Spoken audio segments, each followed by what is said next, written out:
Dilolostro YouTube channel laha hi le xigodini tshikelela kunupu leyi nga tsariwa leswaku subscribe na xitlokwana u fike kona exigodini xa Mampela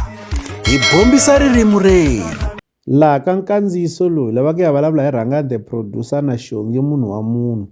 hi tekele enhlokweni leswaku Rhangani the Producer na Shongi munhu wa munhu va ya humesa ti-album hi n'hweti leyi fanaka ku nga n'hweti ya Mhawuri i n'hweti leyi taka swi tikomba nga ku Shongi so sungula ku chavisiwa kumbexani ku rhumerisiwa hi loko Rhangani the Producer na vona va ya humesa album eka n'hweti leyi fanaka laha hi nga vona posta ka xiyenge xa mabulu xa Facebook a kombisa leswaku yena a nga rhumerisiwi hi mfumo wa nhlengelo Government of National Unity laha a vulaka Limpopo Poison naswona a kombisa leswaku xana vakulukumba lava va nga rhumerisiwa hi xinhwanyatani ke se sweswo swi hi komba kahle leswaku Shongi munhu wa munhu i nga ku so sungula ku va rhumerisiwa hi ku twa hungula leswaku Rhangani the Producer va ya humesa album eka n'hweti leyi fanaka loko ndzi langutile ndzi vona nga ku swi lo endliwa hi vomu ku va Rhangani the Producer na vona va ta va ya humesa album hi n'hweti leyi fanaka kumbe xikan'we na Shongi munhu wa munhu ku ri ndlela yo lata miyeta album ya Shongi kumbexani ku kavanyeta album ya Shongi tanihiloko hi swi tiva leswaku ku na beef exikarhi ka Shongi munhu wa munhu na Rhangani the Producer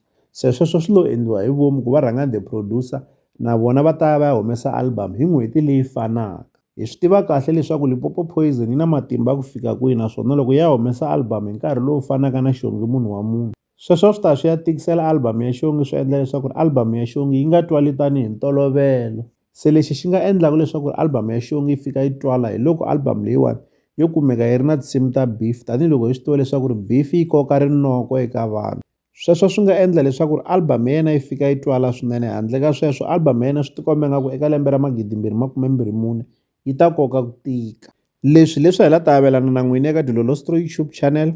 mi ta hi nyika man'wini mavonelo eka xibokisana xa ku tsala eka xona mavonelo la ka Dilolostro YouTube channel